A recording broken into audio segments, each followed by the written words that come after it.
দলীয় কোন্দলে জেরবার এআইইউডিএফ এর অন্যতম প্রতিষ্ঠাতা তথা সাধারণ সম্পাদক পদ থেকে ইস্তফা চারবারের বিধায়ক হাফিজ বশির আহমেদ কাশিমির। পশ্চিম বিলাসীপাড়া থেকে চারবার বিধায়ক নির্বাচিত হন হাফিজ বশির আহমেদ কাশিমি এবং অভিযোগ দলের অভ্যন্তরীণ কোন্দলের জেরেই তিনি পদত্যাগ করেছেন। এই ঘটনায় এআইইউডিএফ এর অন্দরমহলে তুমুল আলোড়ন।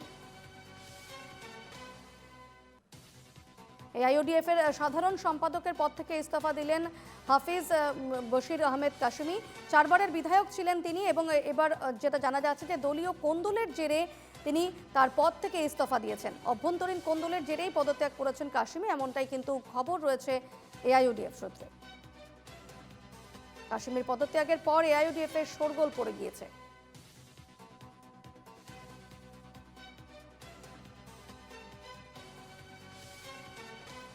এআইইউডিএফ এর অন্যতম প্রতিষ্ঠাতা তথা সাধারণ সম্পাদক পদ থেকে ইস্তফা চারবারের বিধায়ক হাফিজ বশির আহমেদ কাশিমি। বিস্তারিত জেনে নেব, টেলিফোনে প্রতিনিধি অবিনাশ শীল রয়েছেন।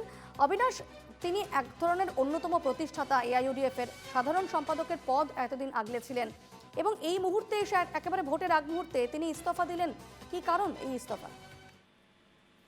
ঠিক দীপনা, যেমনটা জানা যাচ্ছে যে বিলাসীপাড়া পশ্চিম সমষ্টির চারবারের বিধায়ক হাফিজ বশির আহমেদ কাসিমি এবং উনি ছিলেন এআইইউডিএফ দলের সাধারণ সম্পাদক প্রশাসনিক পদের গুরু দায়িত্বে ছিলেন। কিন্তু কিসের জন্য তিনি পদত্যাগপত্র দিলেন সে কিন্তু এখন পর্যন্ত জানা যায়নি। আমরা বারংবার ওনার সঙ্গে যোগাযোগ স্থাপন করার আমরা চেষ্টা করেছিলাম, কিন্তু তেনার মোবাইল সুইচ অফ বলে জানা যাচ্ছে। কিছু সময় আগেও ফোন করেছিলাম, কিন্তু মোবাইল ফোন রিসিভ না করার জন্য আমরা সম্পূর্ণ তথ্য এখন পর্যন্ত লাভ করিনি। কিন্তু গোপন সূত্রের ভিত্তিতে জানা যাচ্ছে যে ওনাদের ভিতরে কিছু অন্তর্কোন্দল রয়েছে, কিছু ওনাদের কর্মকর্তার মধ্যেই কিছু ঝগড়ার মতো কিছু পরিবেশের সৃষ্টি হয়েছে। তার জন্যই নাকি তিনি প্রশাসনিক যে সাধারণ সম্পাদকের দায়িত্ব ছিলেন এআইইউডিএফ দলের সাধারণ সম্পাদক প্রশাসনিক পদের